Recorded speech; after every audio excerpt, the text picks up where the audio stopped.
तो ये कहानी एक ऐसे हीरो की है जिसका नाम तो हर कोई जानता था, लेकिन उसे आज तक किसी ने भी नहीं देखा। काफी सालों पहले उस हीरो ने दुनिया को एक ऐसे खतरे से बचाया जिसके सामने सारे देशों ने घुटने टेक दिए थे, और लोग उसे द ग्रेट जीरो के नाम से जानते हैं, जो कि अपनी रियल आइडेंटिटी सभी छुपाकर आम इंसानों के बीच ही रहा करता है, और किसी ने भी आज तक उसका असली चेहरा नहीं देखा। काफी सारे लोग अब तो ये तक मानते हैं कि जीरो अब कभी वापस नहीं आएगा।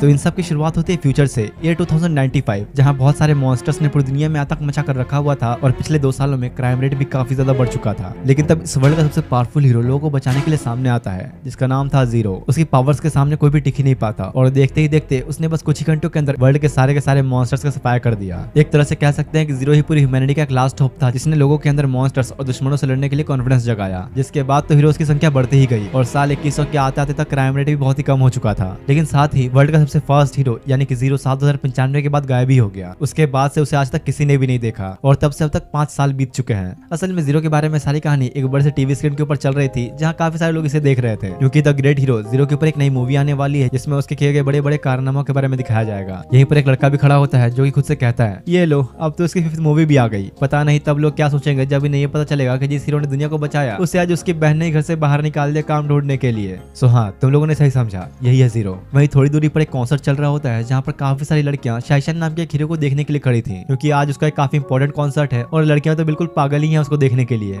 ओ अच्छा, लगता है ये वही फेमस हीरो है शाइशन फैमिली से। दूसरी तरफ वो सभी से कहता है, आप सभी लोग बस हमें इसी तरह सपोर्ट करते रहिए, जल्दी हम लोग ए रैंक में भी प्रमोट होने वाले हैं। वो अपनी बात बोल ही रहा था कि तभी अचानक उस पर कोई फायर करता है, और जिस आदमी ने ये गोली चलाई थी वो उसे कहता है, तूने मेरे साथी को छूने की कोशिश भी कैसे की, आज तो तू गया। तभी शासन के टीममेट्स कहते हैं कि अभी तुम सी रैंक के विलन्स, तुमने हमारा कॉन्सर्ट खराब करने की हिम्मत भी कैसे की। जैसे ही अभी लोग उस आदमी के साथ फायर करना शुरू करते हैं, शासन का एक टीममेट अपनी एबिलिटी से सबसे गन ले लेता है, जिसके बाद तो दोनों ही ग्रुप्स में लड़ाई होनी शुरू हो गई, जहाँ उस हीरो के टीममेट्स तो इजीली उन सबको धूल चटा देते हैं। साथ ही अब शासन भी फाइट में उतर जाता है, और जो आदमी उसे यहाँ मारने आया था वो तो उसे टच भी नहीं कर पाता। उसके साथ थोड़ा बहुत खेलने के बाद वो उसे कहता है, अब निकल जाओ तुम लोग, दोबारा कभी नजर मत आना। लेकिन तभी जीरो उस गुंडे के पास आके उसे खतखड़ी लगा के कहता है, अरे अब जा कहाँ रहे हो, यही इंतजार करो स्पेशल फोर्स के आने का। तब यहाँ पर पास का एक छोटा सीन दिखा जाता है, जिससे ये पता चलता है कि असल में तो शासन ने इस आदमी को पैसे दिए थे ये सब करने के लिए, ताकि कॉन्सर्ट के बीच इन्हें मार के वो अपनी वैल्यू बढ़ा सके। और तब प्रेजेंट का सीन दिखाया जाता है, जहाँ पर एक गुंडा बहुत ही गुस्से में आ चुका था, और अपने रियल पावर्स दिखाते हुए बस एक गुस्से में ही उसे मारकर दूर फेंक देता है। उसके बाकी साथी भी कोशिश तो करते हैं, पर कोई फायदा नहीं होता। इतने में तभी जैन चांद नाम का एक लड़का वहाँ के उसे कहता है, मैं एक ई रैंक का हीरो हूँ, और अब तुम्हारा सामना मुझसे होगा। लेकिन ये गुंडा इस बेचारे की तो कोई इज्जत ही नहीं करता, जो देखकर ये लड़का फ्रस्ट्रेट होकर अपनी लेजर ग्लव्स का इस्तेमाल करने की कोशिश करने लगता है, पर ये तो ढंग से कुछ कर भी नहीं पाता और खुद ही उड़ जाता है। एक अटैक भी नहीं कर पाए तो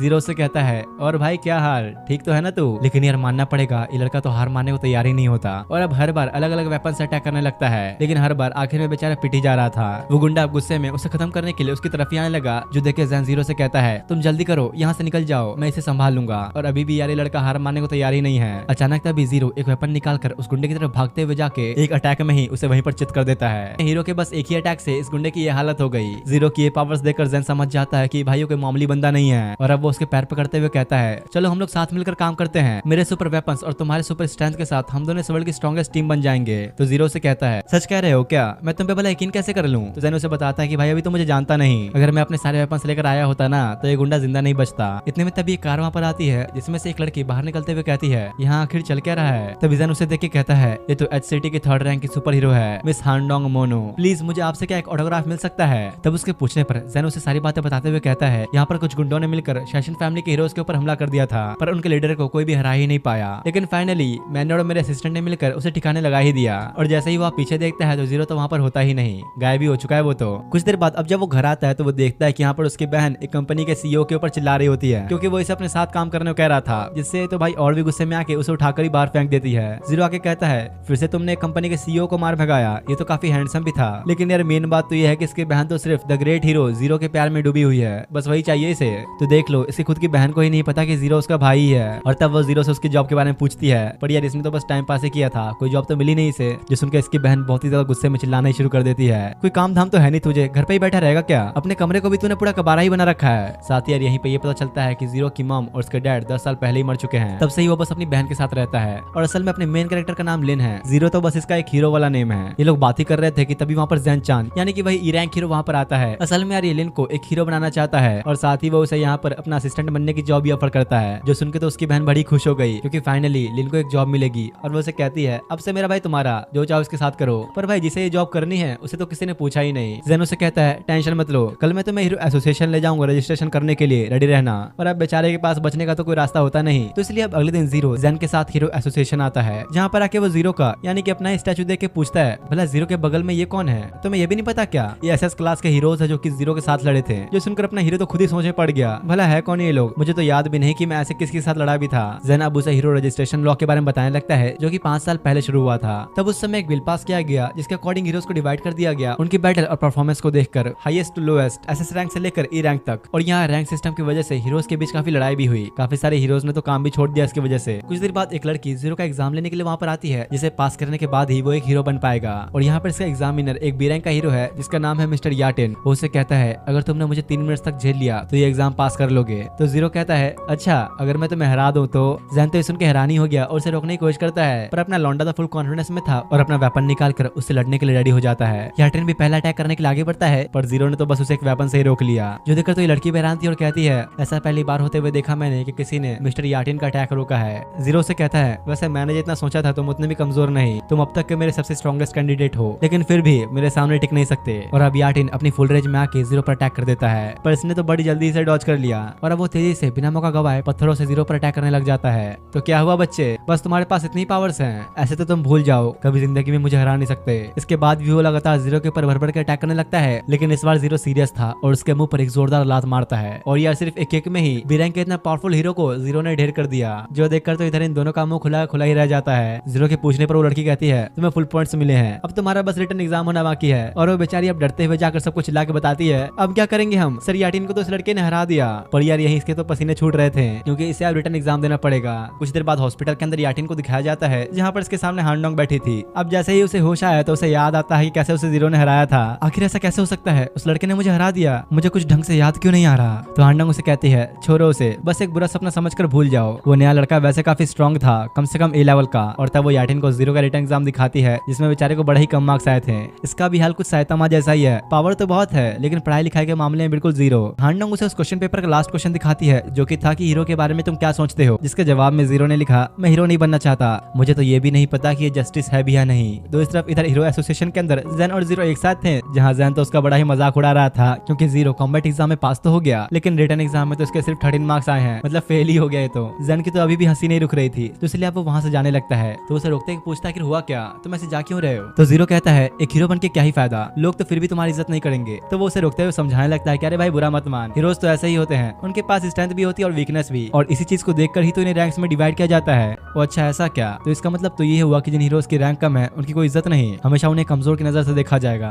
तभी लोग साइड में देखते हैं, जहाँ पर कुछ हीरोज मिलकर एक लड़के को धमका रहे थे हीरो एसोसिएशन छोड़ने के लिए, क्योंकि उसके अंदर कोई स्पेशल टैलेंट नहीं है। वो लड़का उनसे कहता है, तुम जैसे लोग तो हीरोज हो ही नहीं सकते। जिस पर वो बंदा उसे कहता है, ओ तो क्या तुम उस मरे हुए जीरो को हीरो बोलोगे? और वो गुस्से में उस लड़के को लेकर साइड में फेंक देता है, पर जीरो ने सही टाइम पर आके उसे पकड़ लिया। जैन अभी इधर गुस्से में इन लोगों को मारने आता है, पर इन दोनों की लड़ाई होने से पहले ही जीरो से रोकते हुए कहता है, तुम्हें उस लड़के को धमकाने तक ही रुक जाना चाहिए था। पर ये लोग कुछ सुनने वाले कहाँ थे, खुद को ही बहुत बड़ा समझ रहे हैं लोग, और इनकी रैंक भी कोई बहुत ज्यादा नहीं है, बस डी रैंक के ही है ये लोग। तभी साइड में खड़ा एक लड़का कहता है, डी रैंक के हो तो क्या फर्क पड़ता है उससे, वैसे क्या हम बात कर सकते हैं? पर यार इन तीनों की तो उसे देखकर ही फट जाती है और उसे अल्लाह की घोस्ट कह के बुलाते हैं। तो वो लड़का कहता है, अरे डर क्यों रहे हो, मैं तो बस एक ई रैंक का हीरो हूँ, वैसे तुमने जीरो की इंसल्ट करने की हिम्मत कैसे की? और भाई लड़का कुछ करता उससे पहले ही तीनों दुम दबा के वहाँ से भाग जाते हैं, जो देखकर तो बेचारे जैन और इस चश्मे वाले लड़के का तो मुंह खुला खुला ही रह गया। यहीं पर ये लोग अपना इंट्रोडक्शन देने लगते हैं, और इस चश्मे वाले लड़के का नाम है यान किंग। जीरो कहता है, मेरा नाम है लिंजी और ये है मेरा पार्टनर जैन चान, और इधर इस लड़के का नाम है शीशान। वैसे तो यार ये बस एक ई रैंक का हीरो है, लेकिन लोग फिर भी इससे काफी डरते हैं, और काफी सालों बाद किसी ने इससे इतना नॉर्मली होकर बात की है। तो जीरो से पूछता है,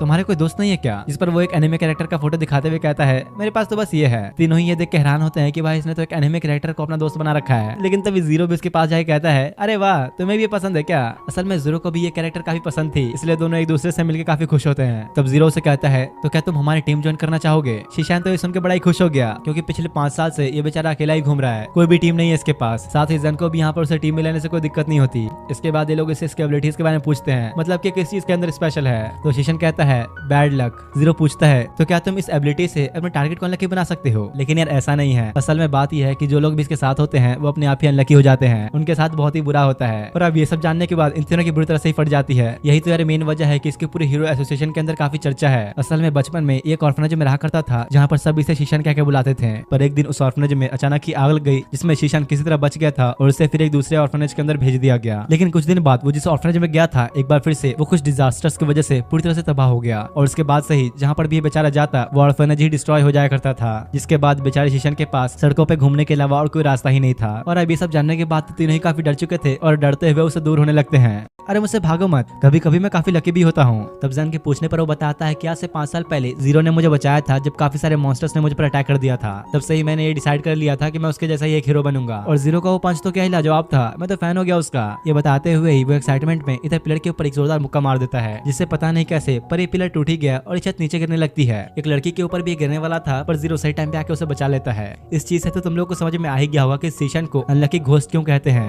इन सारे जख्मी लोगों को हॉस्पिटल के अंदर एडमिट किया जाता है, जहाँ पर इनमें से एक यान भी था। बेचारे की हालत ही काफी बुरी हो गई है, इसलिए शीशन वहाँ आके उसे सॉरी कहता है। पर उल्टा यान तो उस पर ही और गुस्सा हो गया और उसे खुद से दूर रहने के लिए कहने लगा। तो जीरो उसे मना करता है कि तुम अपने टीममेट से बात नहीं कर सकते, लेकिन यान तो शीशन को टीममेट मानने के लिए तैयार नहीं होता। ये कह क्या रहे हो, तुम्हारी वजह से ही हम इससे मिले, अगर तुमने बस एक बार और मना किया तो मैं इसे जिंदगी भर के लिए तुम्हारे साथ ही छोड़ दूंगा। और ये सब सुनने के बाद शीशन उसे खुद ही कहता है रहने दो, मैं ही अब तुम लोगों से दूर चला जाता हूँ। लेकिन अब जीरो ने जो कह दिया वो कह दिया, शीशन टीम में ही रहेगा और इससे जन को भी कोई दिक्कत नहीं होती। हाँ बस थोड़ी सी दूरी बनाए रखनी होगी शीशन को इनसे, नहीं तो हर समय इन पे एक मुसीबत आती रहेगी। अब इसके कुछ देर बाद का सीन दिखाया गया जहाँ पर जन के पास एक लेटर आता है। तो जीरो से पूछता है क्या बात है, कोई लव लेटर मिला है क्या? जो सुन के तो बेचारा जन सदमे में ही चला गया, इसलिए क्योंकि आज तक बेचारे को कोई लव लेटर मिला ही नहीं। तो वो कहता है अरे छोड़ो, ये लव लेटर से भी ज्यादा अच्छा है। असल में इन्हें इस लेटर के अंदर एक नया मिशन मिला है, एक बिल्कुल ही न्यू मिशन। अगले सीन में अब जीरो और जन एक साथ बैठे थे, जहाँ जन कहता है उस लेटर में जिस क्रिमिनल ऑर्गेनाइजेशन के बारे में लिखा था वो यही लोग थे क्या? बड़े कमजोर लग रहे हैं तो। और यहाँ पर ये बात पता चलती है कि इन्हें कुछ क्रिमिनल्स को पकड़ने का मिशन मिला है जो कि आपस में कुछ बहुत बड़ी डीलिंग करने वाले हैं। तब शीशन कहता है मैंने उन लोगों पर एक हफ्ते से नजर रख रखी है, आज वो लोग एक बहुत ही कीमती चीज बेचेंगे। लेकिन काफी सीरियस क्रिमिनल्स तो पहले से ही एक्सीडेंट का शिकार हो चुके हैं, तो अब बस यही कुछ लोग बचे हैं जो कि आज एक बहुत बड़ी डील करने वाले हैं। इधर ये लोग आराम करने में लगे थे और दूसरी तरफ यहाँ पर चश्मिश यानी कि यान अपने कुछ इक्विपमेंट्स लेने में लगा था। तभी शीशन कहता है टारगेट आ चुका है, आजा भी चश्मिश, वक्त आ चुका है। मैंने तुम लोग से कितनी बार कहा है मैं कोई चश्मिश नहीं, मैं हूँ यान किंग द टेलीपोर्टर। तो जैन उसे कहता है अब इतना शो ऑफ ही मत करो, वैसे भी वहाँ पर मेरी एंट्री ही बेस्ट होगी, मैं तो जा रहा हूँ भाई, तुम लोग अपना देख लो। लेकिन जैसे ही बेचारा अपने शूज को यूज करने की कोशिश करता है हवा में ही उड़ जाता है एक बार फिर से। इधर यहाँ कुछ क्रिमिनल्स को दिखाया जाता है जहाँ पर इन सब की कुछ डीलिंग चल रही थी और ये लोग अपने एक क्रिएट किए हुए मॉन्स्टर्स को बेच रहे हैं, जिसे बस एक बटन से ही कंट्रोल किया जा सकता है। लेकिन तभी यहाँ पर आ जाते हैं अपने हीरोज। ये अपना इंट्रोडक्शन दे ही रहे थे कि तभी जैन ऊपर से टपकता है और अब इन लोगों की आपस में थोड़ी जान पहचान होती। उससे पहले सारे क्रिमिनल्स गोली बरसाने शुरू कर देते हैं, लेकिन यहाँ पर यान काफी फास्ट होता है, अपने ग्लासेस फेंक के टेलीपोर्ट होते हुए इन लोगों की गन्स को ही गायब कर देता है। साथ ही अब इन लोगों ने उस बड़े से मॉन्स्टर को इन सब से लड़ने के लिए छोड़ दिया, जहाँ पर शीशन के इतने अटैक्स करने के बाद भी उसे कुछ नहीं होता। और तब वो उस पर अपने कुछ चिली स्टिक्स फेंकता है, जिसे खाने के बाद तो ये मॉन्स्टर आउट ऑफ कंट्रोल ही हो गया और बेचारों के तो पीछे ही पड़ जाता है। दोनों ही जीरो की तरफ जाते उसे कहते हैं लेकिन जल्दी भाग जा भाई, आज तो हम लोग गए। और इस मॉन्स्टर को देख के तो जन की बुरी तरह से फट जाती है, बेचारा तो बेहोशी पड़ा था, कुछ पता ही नहीं इसे क्या चल रहा है। पर तब जीरो अपना वेपन निकाल के एक अटैक में ही उसे मार के दूर फेंक देता है और अब ये मॉन्स्टर सीधा सिटी में आकर ही गिरता है, जहाँ आते ही अब उसने एक आदमी को ही पकड़ लिया। और अभी सिटी के अंदर कोई तबाही मच जाता उससे पहले जीरो वहाँ पर पहुंचकर उस पर एक जोरदार अटैक करता है। जैन पीछे से आके कहता है अरे रुक भी जा भाई, मैं तो थकी गया तेरा पीछा करते करते। इधर यहाँ पर हर जगह इस मॉन्स्टर की वजह से गंदगी फैल रही थी, क्योंकि ये बना ही है एक बहुत गंदी लिक्विड से, जिससे काफी स्मेल भी आती है। तो जैन कहता है अरे टेंशन मत लो, हाल ही में मैंने एक न्यू वेपन क्रिएट किया है, प्लाज्मा क्लेंजर 2000, बस इसका एक बटन दबाते ही हर गंदी चीज साफ हो जाएगी, टेंशन मत लो, अब तुम इसे मुझ पर छोड़ दो। पर भाई अब जैसे ही जैन उस पर अटैक करने के लिए उसकी तरफ जाने लगा, उसके पेट में अटक जाता है वो। तो जीरो से बाहर निकाल के उसे पूछता है ठीक तो है ना तू? अरे हाँ, मैं तो बस इसकी स्पीड एडजस्ट करना भूल गया था, वैसे मैंने इसकी असली कमजोरी पता कर ली है, अब तुम देखते जाओ बस। और यार सही में जैन इस बार काफी सीरियस था और उसके सारे अटैक से बचते हुए उस पर अटैक करने के लिए जाने लगता है। ये देखकर तो जीरो ही बड़ा हैरान था और स्माइल करते हुए अपने वेपन को वापस रख लेता है। और जैसे ही अब जैन ने इस पर अपना फाइनल अटैक किया, ये मॉन्स्टर वहीं पर खत्म ही हो जाता है। इससे हर जगह पानी भी फैल चुका था और यार यहाँ तो इस मॉन्स्टर के निकले हुए लिक्विड से लोगों की चोटें और बीमारी भी ठीक होने लगती है। इतने में यान और शीशन वहां के उससे पूछते हैं क्या ये तुमने किया? तो जीरो ने कहता है अरे नहीं, इस बार जैन ने किया, लेकिन इन लोगों को वो कहीं पर दिखाई नहीं देता, क्योंकि असल में तो ये बेचारा यहाँ पर इस छोटी सी लड़की के ऊपर गिर चुका है, गलती से बेचारा इस लड़की के ऊपर ही गिर गया। अब ये मिशन खत्म होने के बाद जब ये लोग अपनी रैंक्स देखते हैं तो सबकी रैंक ई रैंक से बढ़कर सी रैंक तक आ चुकी थी, लेकिन बस जीरो को छोड़कर, वो तो बस डी रैंक तक ही पहुंच पाता है। लेकिन यान के मुताबिक इन्हें ज्यादा रैंक मिलनी चाहिए थी और वो कहता है ये सब तुम्हारी वजह से ही हुआ, क्योंकि किसी ने ये रिपोर्ट कर दिया कि तुमने उस छोटी बच्ची को मोलेस्ट किया था। जिस पर जन बेचारा उन्हें समझाने की कोशिश करता है कि यार मैंने कुछ भी नहीं किया, और तब दिखाया जाता है कि वो छोटी बच्ची अभी इनके साथ ही है, क्योंकि ये शायद गुम हो चुकी है, इसलिए लोग इसे अपने घर लेकर आ गए। तब इनके घर की बेल बजती है और यहाँ पर दिखाया जाता है कि हानडोंग इनसे मिलने आई है। असल में हानडोंग यहाँ पर इस लड़की के बारे में बात करने आई है, साथ ही वो इसके उसके बारे में कुछ इन्फॉर्मेशन भी लाई है। तभी यान उस बच्ची को वहां से ले जाता है और ये लोग टीवी ऑन करते हैं, जहाँ पर हांडोंग बताती है कि काफी सालों पहले जेनेटिक इवोल्यूशन कंपनी ने पूरी दुनिया में चैरिटी ऑर्गेनाइजेशन खोलना शुरू करा था, सिर्फ और सिर्फ होमलेस बच्चों के लिए, यानी कि जो अनाथ है, जिनके पास कोई घर नहीं, उनके लिए। लेकिन असल में वो सब तो सिर्फ दिखाने के लिए था। उनका मेन मकसद था एक्सपेरिमेंट्स करना, और वो इन एक्सपेरिमेंट्स के लिए ह्यूमन बॉडीज को भी इकट्ठा करते थे। और ये जो इन लोगों को छोटी बच्ची मिली है, ये भी उन एक्सपेरिमेंट्स में से एक है। यही है सिर्फ उनका एक सक्सेसफुल सैंपल, और जो एक्सपेरिमेंट्स में फेल हो गए वो जिंदा बच ही नहीं पाए। जीरो भी अभी सब सुन के गुस्से में आ चुका था कि आखिर हीरोज कर क्या रहे हैं, तुमने उन लोगों को मारा क्यों नहीं। और भाई तो इतने गुस्से में आ चुका था कि बस इसके ऑरा से ही इन दोनों का ही दम घुटने लग जाता है। जेन से कहता है, लिंजी आखिर तुम ये कर क्या रहे हो। जो सुनते ही अचानक उसे होश आता है और वो उनसे माफी मांगते हुए कहता है, माफ करना यार, मैं कभी कभी कुछ ज्यादा गुस्से में आ जाता हूँ। तब हांडोंग इन्हें बताते हैं कि ऐसा नहीं है कि हमने कुछ करने की कोशिश नहीं की, हमने उस कॉर्पोरेशन के खिलाफ काफी सारे रेड्स किए, लेकिन हर बार वो किसी न किसी तरह बच ही जाते हैं। पर इस बीच इन्वेस्टिगेशन करते हुए मुझे एक चीज पता चली कि उनका एक साथी हीरो एसोसिएशन में ही है, और उसकी पोजीशन भी काफी ऊंची है। असल में इन सब की जड़ है इस पूरे सिटी का गार्ड, यानी कि हीरो एसोसिएशन का प्रेसिडेंट ओ यांग रियो। अभी कुछ देर बाद को सीन दिखाया गया जहाँ पर जीरो की बहन उस पर काफी चिल्ला रही थी, क्योंकि उसने इसे यहाँ पर इस छोटी बच्ची के लिए कपड़े लेने के लिए बुलाया है। वो उस बच्ची को देख के कहती है, कहीं ऐसा तो नहीं कि तुमने इस बच्ची को किडनैप कर लिया। तो यान उसे बताता है कि नहीं नहीं, ऐसा कुछ भी नहीं है, ये एक अनाथ बच्ची है जिसके पास कोई घर नहीं, इसलिए हमने इसे अपने साथ रख लिया। जो सुनकर तो उसकी बहन को ये बच्ची अब बड़ी क्यूट लगने लगती है, और वो इसे साथ रखने के लिए भी मान चुकी थी। ये लोग अब जब कपड़े खरीदने जाने लगे कि तभी वही 3 डी रैंक हीरोज इनका पीछा करने लगते हैं। जीरो को भी इस बात की थोड़ी भनक लगी थी और अपनी बहन से कहता है, हम लोग को इधर थोड़ा कुछ काम है तो हम लोग आते हैं 5 मिनट में। तभी पास का एक सीन दिखाया जाता है जहाँ पर हांडोंग इन्हें बता रही थी कि वो छोटी बच्ची उस कॉर्पोरेशन के लिए काफी इंपॉर्टेंट है, वो लोग इसे वापस पाने के लिए कुछ भी करेंगे, तुम सब सावधान रहना। वैसे मैं बता दूं कि हांडोंग हीरो एसोसिएशन की एग्जीक्यूटिव है, पर ये भी कुछ कर नहीं सकती। हांडोंग उन्हें सावधान करते हुए कहती है, वो लोग हो सकता है तो तुम्हें मारने के लिए प्रोफेशनल किलर्स को भी भेजेंगे। और तभी इधर प्रेजेंट में दिखाया गया जहाँ पर डी रैंक वाले 3 हीरो इन लोगों को मारने के लिए ही आए थे। वो हांडोंग की फोटो दिखाते हुए कहते हैं, ये अभी हमारी वांटेड लिस्ट में है और हमारे चेयरमैन ओयांग को तुम लोग चाहिए इन्वेस्टिगेशन के लिए। लेकिन जीरो कौन सा इनकी बात मानने वाला है, वो उनके मुंह पर ही मना कर देता है और मार धार मुक्कालात शुरू हो जाती है। और अगले सीन में इन तीनों की हालत बुरी हो चुकी थी, जमीन पर पड़े थे बेचारे बुरी हालत में। जिसके बाद अभी सब लोग जल्दी से जीरो की बहन के पास आते हैं, जहाँ पर इसने इस बच्ची के लिए नए कपड़े खरीद लिए होते हैं। साथ ही उसकी बहन ने इस बच्ची का नाम भी रख दिया था और उसे मोमो कह के बुलाती है। और अब क्योंकि इन सब में सबसे स्ट्रॉन्ग जीरो है तो उसे इस बच्ची की रक्षा करनी होगी, वही अब इसे अपने घर पर रखेगा। दूसरी तरफ हीरो एसोसिएशन के प्रेसिडेंट को दिखाया गया जो काफी गुस्से में था। कितने कमजोर थे ये लोग, 3 रैंक हीरोज को भी नहीं संभाल पाए। यहीं इसके पास एक दूसरा बंदा ही बैठा था जो कि उनसे कहता है, अरे शांत हो जाओ, मैंने तैयारी कर ली है, तुम चिंता मत करो, मेरे हीरो संभाल लेंगे उन्हें। तभी दूसरी तरफ एक लड़की को दिखाया जाता है जो कि चुपके से जन के घर पर आती है और अंदर किसी को बैठा देख के वो जाके सीधा उसे पकड़ ही लेती है। पर अचानक ही उस बंदे का सर नीचे गिर गया, जो देखकर बेचारी तो डर ही गई। इतने में तभी जैन वहाँ पर आता है और वो देखती है कि ये तो बस एक पुतला था, यहाँ पर तो ऐसे कई सारे पुतले हैं। ये सब देख के वो गुस्से में आ चुकी थी और जैन का प्लाज्मा लेजर उठाकर वो उस पर ही अटैक करने लग जाती है। जैन उसे रोकने की कोशिश तो करता है पर ये कुछ सुनती नहीं और बेचारे जैन के तो कपड़े ही गायब हो जाते हैं, पूरा नंगा ही हो चुका है। तो जो देख के इस लड़की को तो चक्कर ही आने लग जाते हैं और जल्दी से वहाँ से भाग जाती है। जैन भी यहाँ सोच में पड़ा था कि भला ये है कौन, क्या चाहिए था इसे। दूसरी तरफ इधर जीरो के घर का सीन दिखाया जाता है जहाँ पर इसकी बहन उस छोटी बच्ची को नहला रही थी और इन लोगों के घर के बाहर एक बंदा इन पर नजर रखे हुए था। लेकिन तभी अचानक ही जीरो उसके पीछे आ गया। वो बंदा भी ये देखते ही अटैक करने की कोशिश तो करता है पर जीरो ने तो उसे बड़े आसानी से डॉज कर लिया। जो देख के वो कहता है, तो तुम ही हो लिंजी, काफी सुना है मैंने तुम्हारे बारे में। अरे यार, हमेशा मुझे वीक ओपोनेंट से क्यों मिलते हैं। तो वो बंदा कहता है, शायद तुम्हें पता नहीं, मैं एक टॉप लेवल का असैसिन हूँ, एक ए रैंकर। लेकिन जीरो को इसकी बातों से कोई फर्क ही नहीं पड़ता और इसके ऊपर एक जोरदार अटैक करता है, जिसके अगले ही पल ये बंदा अपने घुटनों पर आ चुका था। जीरो की पावर्स देखते हुए वो अपनी बॉडी के अंदर एक ड्रग इंजेक्ट करता है, जिससे इसके पास एस रैंक की पावर्स आ जाती हैं। वो बहुत ही तेजी से मूव करते हुए जीरो पर एक खतरनाक वार करता है, पर अब भी इसकी ताकत अपने जीरो के सामने कुछ भी नहीं। वो तो उसके हाथ को ही उखाड़ देता है और उसे एक स्माइल देते हुए उसकी काफी बेइज्जती भी करता है। लेकिन तभी एक झटके में ये वापस से अपना हाथ रिजनरेट करते हुए जीरो के ऊपर भर भर के अटैक्स करने शुरू कर देता है। वैसे है तो ये बंदा काफी पावरफुल, पर जीरो के एक पंच पड़ते ही उसकी पूरी हालत पंक्चर हो जाती है। आखिर ऐसा कैसे हो सकता है, मेरे पास तो एस रैंक की पावर्स हैं, पर फिर भी इसने बस एक ही पंच में मुझे हरा दिया। जीरो से कहता है, अब तुम जाके अपने मास्टर से कह दो मेरी बहन से दूर रहे, जब तक मैं उसे प्रोटेक्ट कर रहा हूँ तुम कुछ नहीं बिगाड़ सकते उसका। जिस पर वो बंदा बड़े ही अकड़ में कहता है, तुमने मुझे हरा तो दिया पर मुझे मार नहीं सकते, मैं दोबारा आऊंगा तुम्हारी बहन को लेने, तुम दोनों मेरे हाथों से ही मरोगे। लेकिन ये सब सुन के अब जीरो की सटक जाती है, बिल्कुल ही गुस्से में आ चुका था वो तो। रुको, तुम ऐसा नहीं कर सकते, एक हीरो को किसी को भी मारना अलाउ नहीं। जिस पर जीरो कहता है, एक हीरो, हाँ मैंने तो सालों पहले काम छोड़ दिया। और अब ये बंदा आगे कुछ बकवास करता, जीरो उस पर एक जोरदार अटैक करता है। जो लोग मेरे लिए इंपॉर्टेंट हैं उन्हें न बचा पाना मैं ये दोबारा नहीं होने दे सकता। अब कुछ देर बाद जब घर आता है तो उसके बहन उससे पूछती है, कहाँ थे तुम इतनी देर से। कहीं नहीं, मैं तो बस वॉशरूम गया था। और अब रात में जीरो हांडोंग की दी हुई उसी चीज को बैठकर देखने लगता है। तभी पास का एक सीन दिखाया गया जहाँ पर हांडोंग कहती है, आज से 3 दिन बाद ओयांग उस रियो कॉर्पोरेशन के साथ फिर से टच में आएगा और यही हमारे लिए सबसे बड़ा मौका होगा अगर हमें उसे रोकना है तो क्या तुम लोग मेरी मदद करोगे।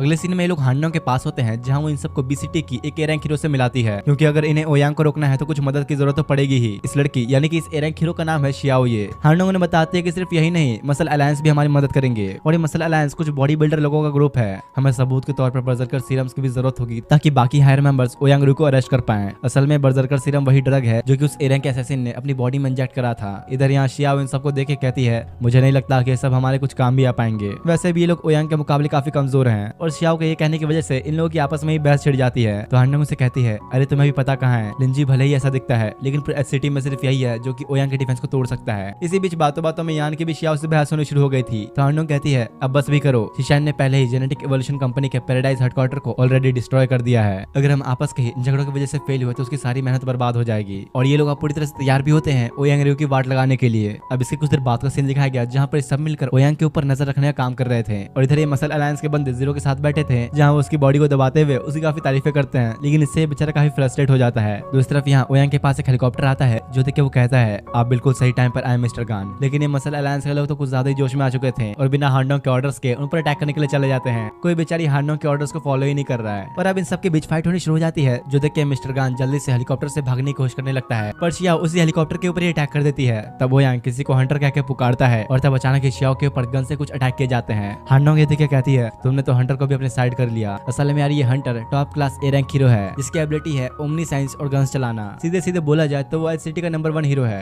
हांडोंग जीरो से कहती है, तुम जेनेटिक इवोल्यूशन के बंदों से लिपटो, इसे तो मैं संभाल लूंगी। जिसके बाद जीरो एक आदमी के पास आता है जो कुछ से कहता है, तो तुम ही थे जिसने मिनास को हराया। पर जीरो को ये पता ही नहीं होता कि आदमी किसके बारे में बात कर रहा है। लेकिन तभी एक लड़की उसके ऊपर अटैक करने की कोशिश करती है और ये वही है जो जन के घर पर आई थी। पर जीरो को तो एक छोटी सी खरोंच तक नहीं पहुंचा पाती और वो उसे उठाकर दूर फेंक देता है। इतने में जन आके कहता है, क्या मुझे भी थोड़ा मौका मिल सकता है लड़ने का। तो वो आदमी अब इस लड़की को जन को संभालने का ऑर्डर देता है। इसके बाद जन इस लड़की से लड़ने में लग जाता है और जीरो इस आदमी से। लेकिन यार इस बार अपना जन काफी सीरियस था और अच्छे से कंसंट्रेट करके उस पर काफी अच्छा अटैक भी करता है। दूसरी तरफ यान इधर शियाओ के पास आके पूछता है, आखिर तुम यहाँ पर क्या कर रही हो। लेकिन ये तो बिल्कुल भी यान की मदद लेना ही नहीं चाहती। अचानक तभी इनके ऊपर काफी सारे अटैक्स होने शुरू हो जाते हैं और शियाओ उन्हें रोकने की कोशिश करती है पर वो ऐसा कर नहीं पाती और इस बीच काफी जख्मी भी हो जाती है। तब यान उसे उठाते हुए कहता है, मैं इतना भी कमजोर नहीं, और जल्दी से उसे पेड़ के ऊपर ले जाता है। असल में हंटर ने ही इन लोगों पर अटैक किया था और यान उसकी लोकेशन भी ट्रेस कर लेता है। जैसे ही उसने इशारा किया ठीक उसी जगह शियाओ अटैक करके हंटर को बर्फ में जमा देती है। तो देखा ना तुमने मेरी कैलकुलेशन कितनी बढ़िया है। दूसरी तरफ इधर हांडोंग और ओयांग रु की फाइट चल रही थी जहाँ पर हांडोंग उस पर अटैक्स तो करती है लेकिन वो उन सबसे बड़ी आसानी से ही बच रहा होता है। बस इतना ही, इसे तो मुझ पे खरोच तक नहीं आएगी। लेकिन फिर से अब हांडोंग इस पर अटैक करने के लिए आगे बढ़ती है पर वो तो बस एक पंच में ही हांडोंग को नीचे गिरा देता है। इधर यहाँ हंटर शियाओ को एक फोर्स फील्ड के अंदर कैद कर चुका था और यान को नीचे जाके मारना शुरू कर देता है। दूसरी तरफ यहाँ पर लड़की भी जन पर भारी पड़ने लगी थी और साथ में अपना जीरो भी उस आदमी से लड़ने में लगा होता है। एक तरह से देखा जाए तो हर कोई अपने ओपोनेंट से फाइट करने में लगा हुआ है। लेकिन तभी जीरो से लड़ते हुए वो आदमी अपनी बॉडी के अंदर उसी ड्रग को इंजेक्ट कर लेता है जिससे उसकी पावर्स और भी ज्यादा बढ़ चुकी थी। जो देख के जीरो कहता है, ऐसा लगता है कि मुझे अब थोड़ा सीरियस होकर फाइट करना पड़ेगा। और अभी ढंग से लड़ते हुए उस पर एक जोरदार अटैक करके उसे दूर फेंकने के बाद जीरो उसके पास जाके लात मारते हुए उसकी बेइज्जती भी करता है। जिसके बाद तो इसका हाल कुछ ऐसा हो चुका था। दूसरी तरफ जैन इधर इस लड़की से पूछता है, क्या तुम मुझे ज्वाइन करना चाहोगी। मेरे पास एक कंपनी है और हाउसिंग फंड भी। ऐसा लगता है जिसने तुम्हें ऑर्डर दिया वो मुझे जैसे टैलेंटेड बंदे को मारना चाहता है। नहीं, मैं जानती हूँ तुम बस मुझसे अपनी जान की भीख मांग रहे हो क्योंकि मैं अब तुम्हें मारने वाली हूँ। पर तब जैन इससे हीरोज से रिलेटेड कुछ इमोशनल बातें करता है ताकि इसको थोड़ा नजरिया बदले। और होता भी यहाँ पर कुछ ऐसा ही है। जैन की बातें सुनने के बाद वो लड़की अपना वेपन फेंक देती है। दूसरी तरफ इधर वो हीरो हंटर यान को बुरी तरह मार रहा था और शियाओ से कहता है, चिंता मत करो, तुम्हारा भी मैं यही हाल करूंगा। यान भी कुछ अटैक्स करने की कोशिश तो करता है पर इसका कोई फायदा नहीं होता और वो यान को एक जोरदार लात मारता है। शियाओ से कहती है, जितना उस ओयांग रु ने तुम्हें दिया मैं तुम्हें उसका डबल दूंगी। लेकिन हंटर को शियाओ के ऑफर में कोई इंटरेस्ट नहीं होता। साथ ही यान भी अपनी पूरी कोशिश करने में लगा था पर उसके सामने वो जरा भी नहीं टिक पाता। जो देखकर तो शियाओ भी काफी रोने लग गई। लेकिन हंटर उसे बुरी तरह मारकर वहीं पर बेहोश कर डालता है और अपने यान को इतना जख्मी करने का भुगतान तो ऐसा करना ही पड़ेगा क्योंकि शियाओ का गुस्सा अब काबू से बाहर जा चुका था और वो इस पर एक अटैक करके उसे पूरी तरह जमा के इसे वहीं मार डालती है। आखिरकार ये भी तो एक ए रैंक हीरो है। इधर अब यहाँ ओयांग रु को भी पता चल जाता है कि इनका एक साथी खत्म हो चुका है। हांडोंग भी अब हंसने लगती है, तुम्हें क्या लगा था मैं बिना तैयारी के यहाँ पर आऊंगी। वो इसे बर्फ में जमा कर लिन को पुकारती है और ये भी यहाँ पर एक बड़ी कूल से एंट्री लेते हुए ओयांग को एक पंच में ही दूर फेंक देता है। जीरो को देखकर हांडोंग कहती है, वैसे मैंने अंदाजा लगा लिया था तुम्हारी स्ट्रेंथ का, लेकिन तुम तो मेरी एक्सपेक्टेशन से भी आगे निकले। दूसरी तरफ इस ओयांग रु का भी आर्मर टूट चुका था और क्योंकि अब इसकी फाइट जीरो से होने वाली है वो अपने अंदर उसी ड्रग को इंजेक्ट करके एस रैंक के लेवल का बन जाता है। ये अब दोनों के ऊपर ही तेजी से अटैक्स करने शुरू कर देता है पर जीरो तो इसके सभी अटैक्स को रोक ले रहा था। तो तुम एस रैंक के हो, अब आएगा असली मजा। और तब ये ओयांग कुछ कर पाता, जीरो ही इसके ऊपर खतरनाक अटैक कर देता है। ये सब देख के तो इसे यकीन ही नहीं होता और कहता है, कहीं तुम भी एस रैंक के तो नहीं। इसका मतलब तुम्हारा ई रैंक का होना तो बस एक झूठ है। और अब वो बार बार लगातार उसके ऊपर अटैक्स करने की कोशिश तो करता है पर बेचारा एक बार भी जीरो को टच नहीं कर पाता।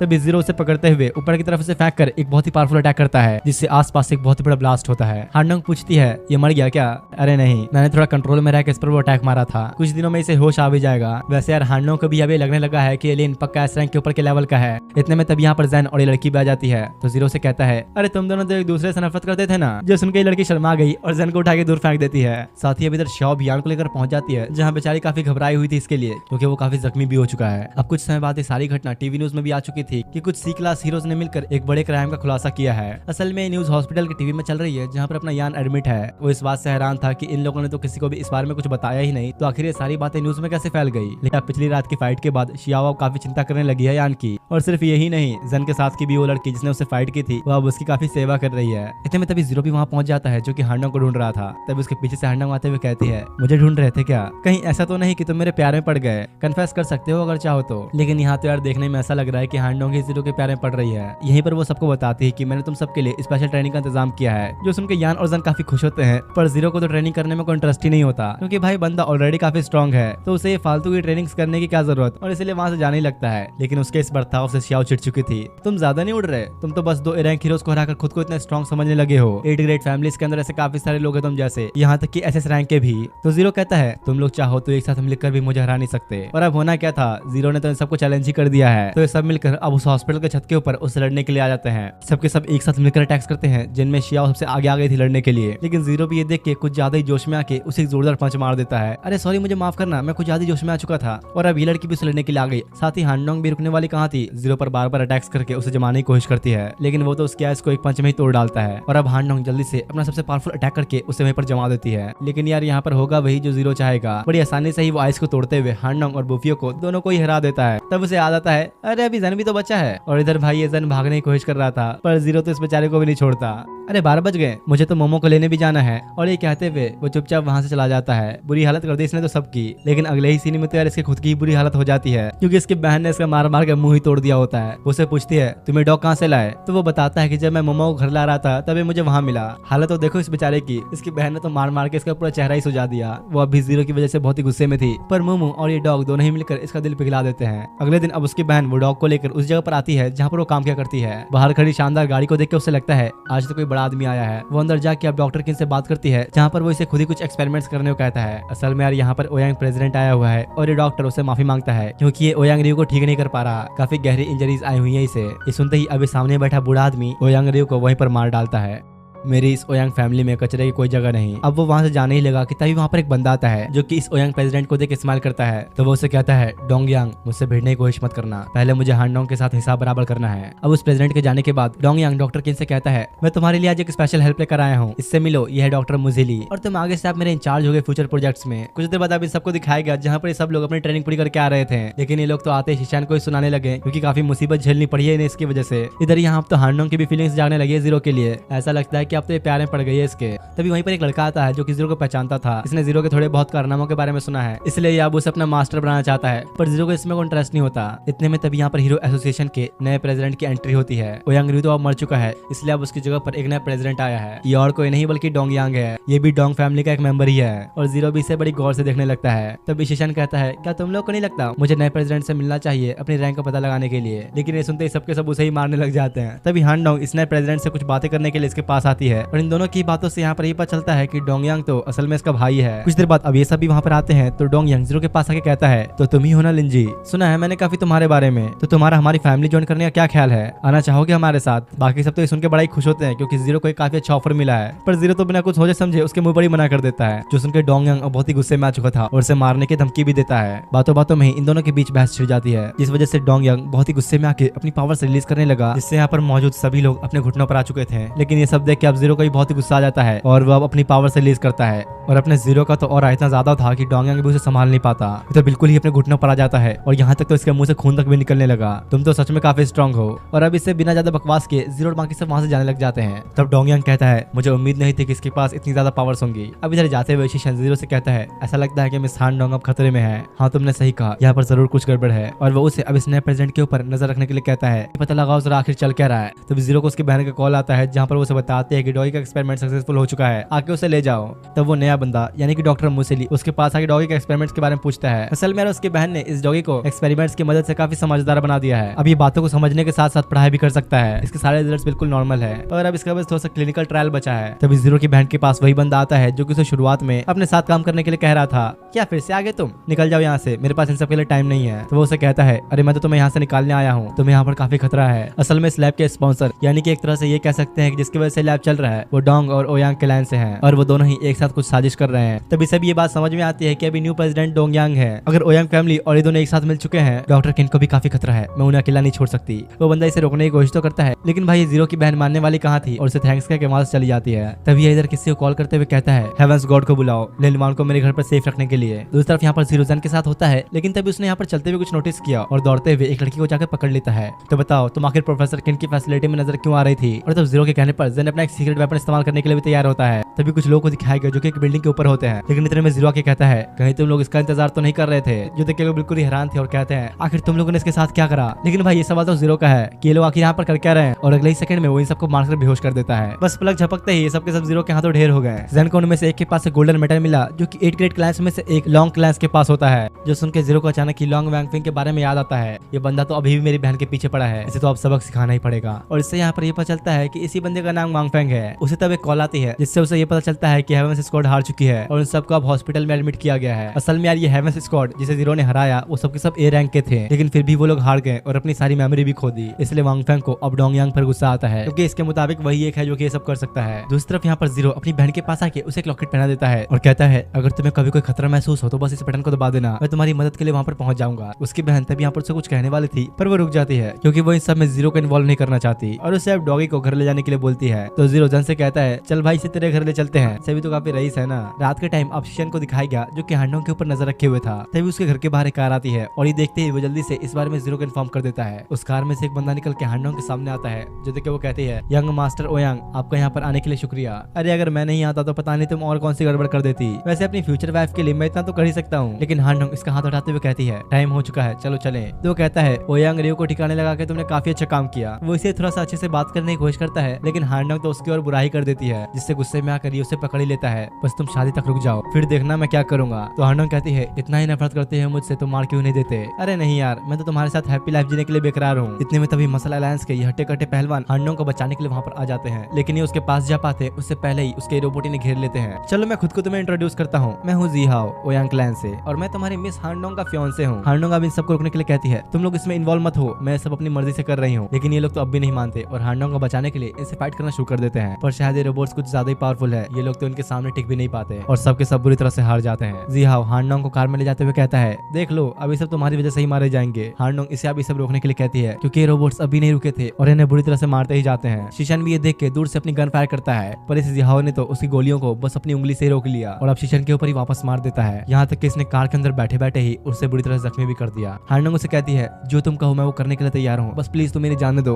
तो वो कहता है, याद रखना फिर तुमने अब ये कह दिया है, चलो ठीक है आप कहीं और चलें, वैसे भी अब मैं बोर हो चुका हूँ। और वो अब हांडोंग को लेके वहाँ से निकल जाता है। दूसरी तरफ यहाँ पर बुरी तरह घायल हालत में शीशन नीचे पड़ा था और वो रोबोट उसके पास आता है क्योंकि इन लोगों को ऑर्डर मिल चुका है सबको मारने का। यहाँ तो अभी हिल भी नहीं पाता और वो रोबोट अब उसके ऊपर अटैक कर देता है। लेकिन तभी ये पता चलता है कि जीरो ने सही टाइम पे आके शीशन को बचा लिया और अब भाई जीरो आ ही चुका है। तो तुम लोगों को भी अच्छे से पता है कि अब क्या होने वाला है। वो बारी बारी करके इन सारे रोबोट्स को डिस्ट्रॉय करने लग जाता है, जो देख के कुछ तो उससे बच के भागने की भी कोशिश करते हैं, पर अब ये बेचारे जीरो से बच के कहाँ ही भाग पाएंगे। और ये सब होने के बाद जिहाओ के पास ये मैसेज पहुंचता है कि उसके सारे रोबोट्स अब डिस्ट्रॉय हो चुके हैं। उसने जैसे ही अभी देखने की कोशिश की कि भाई ये किसने किया, तो इसे सामने जीरो दिखता है। नामुमकिन, ऐसा नहीं हो सकता, ये तो फायर स्पिरिट स्वॉर्ड है। दूसरी तरफ इधर जीरो को दिखाया गया जो कि बहुत ही गुस्से में आ चुका था इस ओयांग क्लैन की वजह से। तब यान और जैन दोनों मिलकर उसके गुस्से को शांत कराते हैं और साथ ही जल्दी से शीशन को भी हॉस्पिटल भेजते हैं। कुछ देर बाद अभी सब साथ बैठे थे जहाँ पर जीरो इन्हें ओयांग क्लैन के पास चलने के लिए कहता है, पर ये सुनते यान की पड़ जाती है क्योंकि यार ओयांग क्लैन एक बहुत ही स्ट्रॉन्गेस्ट क्लैन है, उनसे भिड़ना इतना आसान नहीं। लेकिन जैन इधर काफी कॉन्फिडेंस में था क्योंकि भाई हांडोंग को बचाना इनका फर्ज है, आखिरकार वो इनकी एक दोस्त थी। जैन अब यान को समझा ही रहा था कि तभी वहाँ पर शाइशन फैमिली का वो हीरो आता है जिसे स्टार्टिंग में दिखाया गया था, जो कि कुछ गुंडों से पिटा था।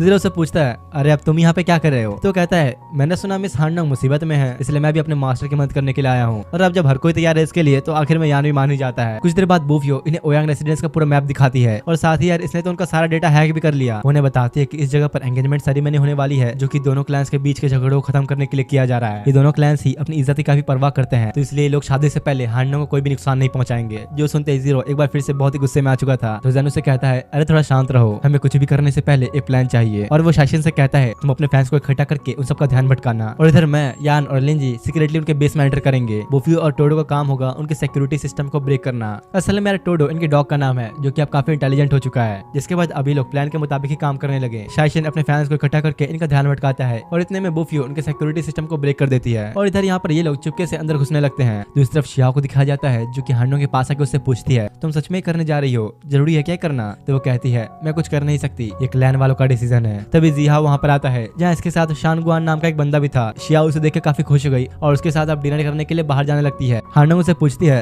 तो अब क्या चाहते हो तुम? और वो उसे पकड़ते हुए कहता है, जल्दी बताओ, ये लिंजी कौन है? तो वो पूछती है, आखिर तुम मुझसे क्या चाहते हो? अरे तुम तो जानते ही हो फायर स्पिरिट स्वॉर्ड कितनी कीमती है, वो एक लेजेंडरी वेपन है। मैं तो उससे इस बारे में एक डील करने का सोच रहा था, पर तुम्हारे चिलकुट साथी काफी जिद्दी हैं, हर बार बीच में आ रहे हैं। दूसरी तरफ यहाँ पर इन दोनों को दिखाया गया, जो कि किसी तरह अंदर घुस चुके थे, लेकिन यान और जान तो जीरो का ऐसा चेहरा देखकर डर ही जाते हैं। यही इतने में शियाओ भी आ गई और कहती है, कौन है वहाँ? यान उससे पूछता है, शियाओ तुम भला यहाँ पर क्या कर रही हो? तो मुझे तुमसे पूछना चाहिए, आखिर तुम यहाँ पर क्या कर रहे हो और ऐसे कपड़े क्यों पहन रखे तुम लोगों ने? और वो तो अब इस शानगुआन को नजरअंदाज करते हुए उनके बीच ही आ गया शियाओ से बात करने के लिए। इधर ये से बात करने में लग गया और दूसरी तरफ मौका देख के जीरो और जन चुपके से यहाँ से निकल जाते हैं। आगे ने कुछ गार्ड्स भी मिलते हैं जिन्हें संभालने के लिए जनी काफी है। और इधर जीरो रास्ता खाली देखकर सीधा हांडोंग के कमरे में पहुंच जाता है। कौन हो तुम? अंदर कैसे आए? तो वो कहता है, अरे यार मैं हूँ लिंजी, चलो चलें, हमें यहाँ से जल्दी निकलना होगा, टाइम बहुत कम है हमारे पास। पर यार यहाँ तो अब हांडोंग ही जाने से मना कर देती है। तो जीरो से कहता है, यहाँ रहना तुम्हारे लिए बहुत ही खतरनाक हो सकता है, तुम्हें यहाँ से चलना ही होगा। हांडोंग उसे कहती है, इससे अब तुम्हारा कोई भी लेना देना नहीं। वो तो बिल्कुल ही जाने के लिए तैयार ही नहीं होती, क्योंकि उसने अपने क्लैन वालों से वादा किया है। और जीरो पर अटैक करते हुए कहती है, मैं तुम्हारे लिए इतनी कोई स्पेशल भी नहीं। जिस पर जीरो से कहता है, शायद तुम्हें पता नहीं, पर तुम मेरे लिए बहुत इंपॉर्टेंट हो। लेकिन हांडोंग तो अभी काफी डर रही थी, क्योंकि ओयांग क्लैन सबसे स्ट्रॉन्गेस्ट है, उनके खिलाफ जाना एक बहुत ही बड़ी गलती होगी। जीरो कहता है, चिंता मत करो, मेरे रहते तुम्हें डरने की कोई जरूरत नहीं, और अपने वेपन से पीछे की दीवार को तोड़ देता है, जो देख के फाइनली हांडोंग भी उसके साथ जाने के लिए मानी जाती है। अब कुछ देर बाद का सीन दिखाया गया, जहाँ पर जीरो हांडोंग को लेकर जा रहा था। तभी जन वहाँ पर अचानक आके पेड़ से टकरा के नीचे ही गिर जाता है, क्योंकि असल में जिहाओ ने इन सबको पकड़ लिया है। तो तुम अपने लवर के साथ भागने की कोशिश में हो, तुम तुम्हारे क्लैन का नाम डुबा दोगे। तब जीरो हांडोंग को बचाने के लिए जिहाओ से शर्त लगाता है कि अगर मैं तुमसे जीता तो तुम हांडोंग के पीछे कभी नहीं आओगे। तो जिहाओ कहता है, ठीक है, लेकिन अगर मैं तुमसे जीता तो मुझे तुम्हारी वो फायर स्पिरिट स्वॉर्ड चाहिए। ये देख के हांडोंग उसे समझाने लगती है कि लिंजी तुम इसके झांसे मत आओ, ये अपने क्लैन में one of the most strongest में से एक है। पर जीरो तो अब पीछे हटने वाला थोड़ी है। दूसरी तरफ इधर यान भी इस बंदे से बहस करने में लगा था और कहता है, बकवास मत करो, शियाओ तुम जैसे को कभी पसंद नहीं करेगी। पर शियाओ तो उसे ही मारती है और पूछती है, सीधे सीधे बताओ कि आखिर तुम यहाँ कर क्या रहे हो? तो वो उसे सारी बातें बताता है जो भी मसल अलायंस और शीशन के साथ हुआ। इधर बैटल एरिना के अंदर दिखाया जाता है, जहाँ पर जीरो और जिहाओ फाइट करने के लिए आए थे। जिहाओ कहता है, आज ओयांग और डोंग फैमिली एक होने वाली है, इसलिए इस दिन को और खास बनाने के लिए मैंने फैसला किया है इस मिस्टर रेड मास्क से लड़ने का। अगर मैं जीता तो ये एंगेजमेंट कंटिन्यू होगी और ये अपनी फायर स्पिरिट स्वॉर्ड मुझे देगा। ये सुनकर तो डोंग और ओयांग क्लैन दोनों के प्रेसिडेंट हैरान थे, क्योंकि भाई फायर स्पिरिट स्वॉर्ड कोई नॉर्मल स्वॉर्ड नहीं, ये एक बहुत ही पावरफुल लेजेंडरी वेपन है। अब इसके बाद जिहाओ मैदान में आता है। असल में इस एरिना के अंदर एक मैजिक फील्ड है जो कि अटैक्स को बाहर जाने से रोकेगी, तो इसलिए अब ये लोग अपनी पूरी ताकत से फाइट कर सकते हैं। जीरो अब अपना वेपन निकाल लेता है, तो जिहाओ उसे देख के कहता है, तुम जैसों के लिए तो बस मेरी एक उंगली ही काफी है। अब फाइट शुरू होती है। जीरो जिहाओ के ऊपर अटैक करने लगा, पर जीरो से रोक लेता है। दोनों की धमाकेदार लड़ाई चलने लगती है और तब ये एक दूसरे को बहुत ही पावरफुल पंच मारते हैं, जिससे काफी तगड़ी पावर रिलीज होती है। जिहाओ अब लगातार जीरो के ऊपर अब भी काफी सारे अटैक्स करते ही रहता है, और जैसे ही अब हल्का सा उसका ध्यान भटका, वो पीछे से अपना अटैक करने के लिए आने लगा। पर जीरो ये देखते ही उस पर अपना वेपन फेंक के मारता है, लेकिन जिहाओ ने भी इसे किसी तरह डॉज कर लिया। पर तभी जीरो उसके पीछे आके एक लात मार के उसे दूर फेंक देता है। सांस लेने का ये मौका नहीं दे रहा जीरो तो इसे। जिहाओ अब कुछ पत्थर फेंकने लगा और बचने के लिए एक बहुत ही पावरफुल शील्ड बनाता है, पर जीरो इसे डिस्ट्रॉय करते हुए उस पर अटैक करता है, जिससे भी ये जिहाओ किस तरह बच गया। और अब तो इसके पसीने तक छूटने लगे थे, लेकिन जीरो तो यार उसे कुछ करने का मौका ही नहीं देता और एक पंच मार के उसका मुंह ही सुझा देता है। वो अब तभी अपने वेपन को घुमाने लग गया, जिससे आसमान के अंदर एक बहुत ही बड़ा ड्रैगन क्रिएट होता है। क्या ही अलग लेवल्स की पावर सेंस की। और अब जीरो इसी का इस्तेमाल करते हुए उसके ऊपर अटैक कर देता है, जिससे ये जिहाओ तो रोक भी नहीं पाता। बुरी तरह से इंजर्ड हो चुका था अभी ये, लेकिन ये बंदा अब भी हार मानने को तैयार नहीं। वो वापस खड़ा होता है और अपना सबसे पावरफुल अटैक इस्तेमाल करता है। ये इतना ज्यादा खतरनाक अटैक था कि इससे पूरे एरिना के आसपास की मैग्नेटिक फील्ड ही पूरी तरह से डिस्ट्रॉय हो जाती है, और दूर से देखने में ऐसा लग रहा था कि जीरो हार चुका है। पर पता है यहाँ पर मेन दिक्कत क्या है? जीरो इस एनिमे का मेन कैरेक्टर है, कोई भी कितना भी कोशिश कर ले उसे हरा ही नहीं सकता। वो अब आके सीधा उसके मुंह पे एक जोरदार लात मारता है, और अब इससे तो इस जिहाओ की हालत भी खराब हो चुकी थी। और वो कहता है, आज यहाँ में से कोई एक मरेगा। वो एक स्क्रोल बाहर निकालते हुए कहता है, एक्टिवेट। जो देखकर ये ओयांग क्लैन का प्रेसिडेंट कहता है, जल्दी सब यहाँ से बाहर निकलो। और तब अचानक ही इधर एक बहुत ही बड़ा ब्लास्ट होता है। कुछ देर बाद का सीन दिखाया गया, जहाँ पर हर जगह बस धूली थी, और यहाँ पर इन दोनों की बातों से ये पता चलता है कि वो स्क्रोल जिसे भी जिहाओ ने इस्तेमाल किया, उसे एक बहुत ही पावरफुल एसएस रैंकर ने बनाया था। उसमें कुछ बहुत ही पावरफुल और छुपे हुए स्पेल्स हैं। यहीं इधर हांडोंग जीरो को ढूंढ रही थी, लेकिन बस उसे जेन और यान मिलते हैं। और यहाँ ऊपर आसमान में जिहाओ खड़ा था एक बिल्कुल ही नई फॉर्म के साथ। जीरो तब बाहर आके कहता है, मुझे ही ढूंढ रहे थे क्या? वैसे आप थोड़ी देर रुक जाओ, मैं ये सब निपटा देता हूँ पहले। जियाओ अब और भी गुस्से में उस पर एक अटैक करता है, जिसके जवाब में जीरो ने भी यहाँ पर एक जोरदार अटैक किया, जिसके सामने जियाओ तो बिल्कुल भी टिक नहीं पाता और वो जीरो के इतने पावरफुल अटैक की वजह से सीधा नीचे आकर ही गिरता है। और तो और अब ये आके जियाओ का मजाक उड़ाते हुए उसे कुछ फोटोज भी लेने लगा। हालत तो देखो कितनी बुरी हो चुकी है बेचारे की। हानडंग भी तभी जीरो के पास आने लगी और काफी खुश होती है, लेकिन तभी अचानक यहाँ पर कुछ अजीब हुआ, वह वहीं पर गिर जाती है। और सिर्फ इसके साथ ही नहीं, बाकी सबके साथ भी ऐसा ही होता है। और इसी तरह पूरी दुनिया में हर जगह सारे लोग एक एक करके अपने होश खोने लगते हैं। तभी जीरो की नजर ऊपर आसमान में गई, जहाँ पर जियाओ खड़ा था एक बिल्कुल ही नई फॉर्म के साथ। वो उसे कहता है, ये पावर देख रहे हो तुम, ये पावर है गॉड की। तैयार हो जाओ इंसानों, अब एक गॉड का राज होगा यहाँ। वैसे मैं अब एक गॉड बन गया, लेकिन फिर भी कुछ चीजें हैं जिसे मुझे खत्म करना है, और वो हो तुम्हें मैं नजरअंदाज नहीं कर सकता।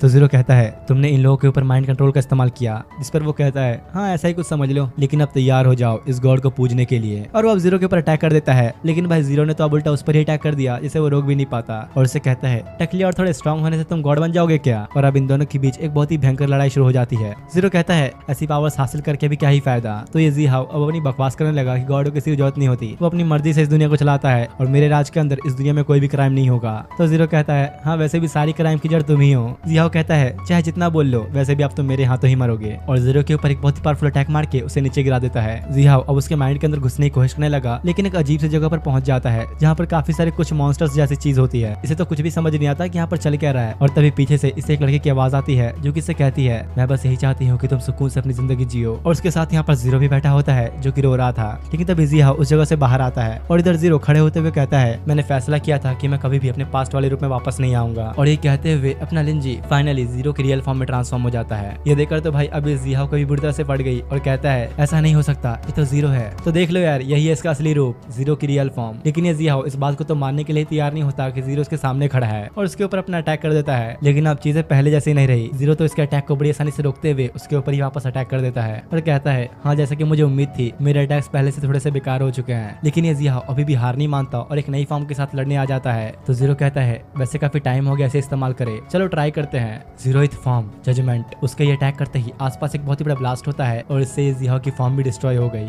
जीरो से कहता है, बात मान ले भाई, अब तो सरेंडर कर दे। पर यार ये भी बड़ा जिद्दी है, मानने वाला कहाँ है। तभी जीरो उस पर अपनी फर्स्ट फॉर्म का यूज करता है, जिसे ये जियाओ रोकने की कोशिश तो करने लगा, लेकिन इस अटैक को रोकते रोकते तो खुद इसकी हालत ही खराब हो जाती है। जीरो उस पर अपनी स्वॉर्ड रख के कहता है, जितना तुम सोचते हो ये दुनिया उतनी आसान नहीं, सिर्फ पावर से सारी प्रॉब्लम सॉल्व नहीं होती। और तब वो अपने सेकंड फॉर्म का नाम लेता है, रिडेम्पशन। और उसके ये अटैक इस्तेमाल करते ही जियाओ दर्द से चीख पड़ता है, जिसके बाद अब जीरो वापस से अपने नॉर्मल लिंजी वाले रूप में आ चुका था। इधर जियाओ भी हार मान के लेटा हुआ था और कहता है, जैसा कि मुझे लगा था, मैं तुम्हारी पावर्स के आगे नहीं टिक सकता। जीरो से कहता है, तुम जानते हो मैं बहुत ही स्ट्रांग हूँ, बहुत ही ज्यादा, लेकिन फिर भी मैं उसे बचा नहीं पाया। तो जियाओ ये सुन के हंसने लगा, क्योंकि वो ये बात भूल ही गया था कि जीरो एक हीरो है। वो कहता है, मैं एक ऐसा वर्ल्ड बनाना चाहता था जिसमें कोई भी क्राइम न हो। ये करने के लिए मुझे वर्ल्ड में सबसे स्ट्रॉन्गेस्ट बनना पड़ता, लेकिन इस बीच में अपने रास्ते से भटक गया और अब देखो मैं किस तरह से बुरा बन चुका हूँ। लेकिन मैं इस चीज को अभी भी नहीं समझ पाया कि आखिर तुम इतने स्ट्रॉन्ग कैसे हो। तो जीरो अब उसे अपनी शर्ट उतार के दिखाता है, जहाँ इसकी बॉडी के ऊपर कई सारे निशान थे, और असल में इसकी बॉडी पर ये सारे निशान काफी सारे फाइट्स करने के बाद आए हैं। यहाँ तक इसने कुछ गॉड से ही फाइट की है, और ऐसा ही अनगिनत लड़ाइयाँ करने के बाद इसकी बॉडी पर निशान आए हैं। लेकिन जीरो के लिए अच्छी बात यह है कि इसके चेहरे पर कोई निशान नहीं आया, बाकी अपने शरीर के निशान को तो हमेशा अपनी बहन से छुपाता ही आया है। तो जियाओ कहता है, ये तो एक बहुत ही बड़ा चमत्कार है, तुम इतने सारे बैटल्स के बाद भी जिंदा बच गए। वो अब इससे उस लड़की के बारे में पूछता है जिसे इसने जीरो के साथ देखा था।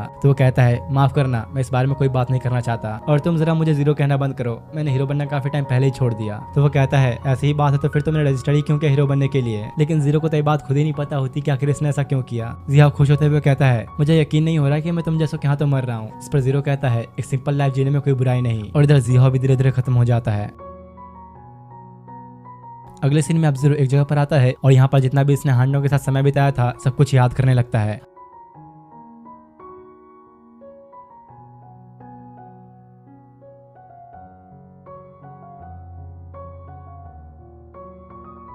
और अब कुछ देर बाद हांडा वहाँ पर आ जाती है। तो जीरो से पूछता है, तो सच में जा रही हो क्या? तो वो कहती है, हाँ मैंने टिकट्स भी खरीद ली। वैसे तुम्हें ये पता है ना कि डिस्ट्रिक्ट ए में बहुत सारे क्राइम्स होते हैं, तुम्हें क्या लगता है हीरो एसोसिएशन में पढ़ाना तुम्हारे लिए एक अच्छा आइडिया है? तो हांडोंग कहती है, तुम्हें तो था जिसने कहा था कि मैं सब कुछ कर सकती हूँ, लेकिन अब मैं यहाँ से जाऊँ उससे पहले एक लास्ट चीज। और वो अब जीरो को यहाँ पर किस कर लेती है। जाते हुए वो उसे कहती है, अलविदा मेरे हीरो, फिर मिलेंगे। तो जीरो भी अब उसे स्माइल करते हुए गुड बाय कह देता है। कुछ देर बाद एक आइलैंड का सीन दिखाया जाता है, जहाँ पर काफी टाइट सिक्योरिटी के अंदर एक इंसान बैठा हुआ था, जो कि कहता है, मैं महसूस कर सकता हूँ ये वही है, सिर्फ वो ही ऐसी एनर्जी जनरेट कर सकता है। चिंता मत करो, हम बहुत ही जल्द मिलेंगे, तो मेरा इंतजार करना जीरो। और इसी के साथ इस एनिमे का सीजन 1 यहीं पर एंड होता है। वैसे मैं बता दूं कि इसका अभी तक कोई सीजन 2 नहीं आया। बाकी यार तुम लोगों को ये एनिमे कैसा लगा कमेंट करके जरूर बताना। मिलते हैं अब तुम लोगों से नेक्स्ट वीडियो में, तब तक के लिए थैंक्स फॉर वॉचिंग।